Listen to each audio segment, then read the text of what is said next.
dusome igitabo c'imigani mu gice ca 17 turahera ku murongo wa mbere. Haravuga ngo indumange irimwo amahoro iruta ibinoboye vyuzuye inzu birimwo imitongano. Murongo wa kabiri, umushumba w'ubwenge bazomuresha umwana w'agatetereza. Umushumba w'ubwenge bazomureresha umwana w'agatetereza, kandi azogira umugabane mu biragwa hamwe na bene umwandu. Gatatu, inkono yo mu ruganda iteka ifeza, n'umuriro uvugutira izahabu, ariko ugerageza imitima n'uhoraho. Kane, inkozi y'ikibi ishira umutima ku minwa y'ibibi, kandi umunyabinyoma atega ugutwi ururimi rw'akazikira. Gatanu, ucokora umworo aba agaye umuremyi wiwe, kandi unezerezwa n'ivyago vy'uwundi ntazobura guhanwa.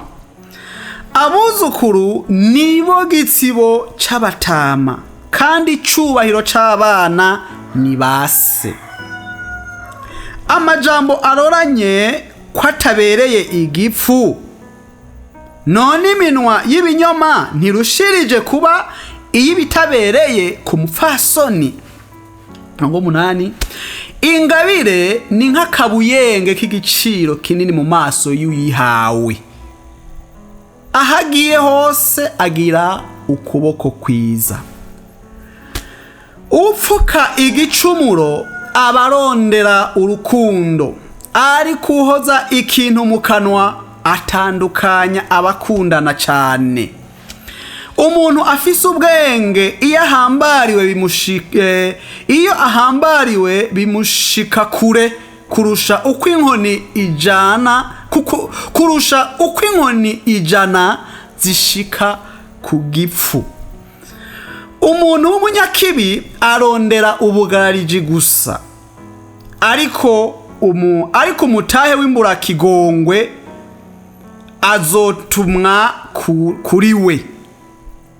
Ariko umutahe w'imburakigongwe azotumwa kuri we.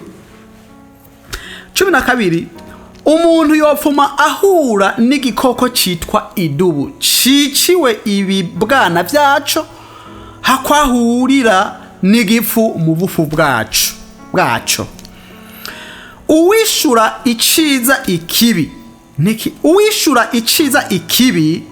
ikibi ntikizoruha kiva mu nzu yiwe.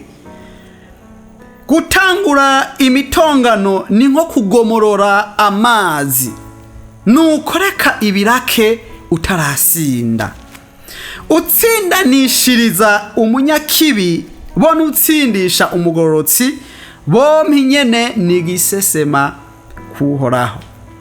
Igifu bikimariye iki kugira ibiguzi mu ntoke ngo kigure ubwenge, kandi kitagira umutima. Umukunzi akundana ibihe vyose, kandi avukiye kukubera nk'uwo muvukana mu magorwa. Umuntu atagira umutima yishira mu ndahiro, akigira ishinga imbere ya mugenzi we.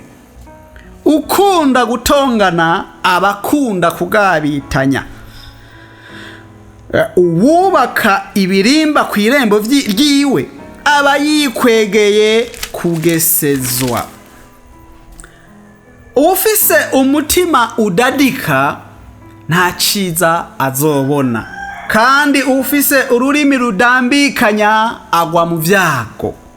21, uvyaye igipfu aba yizaniye intuntu, kandi se w'ikijuju nta munezero agira.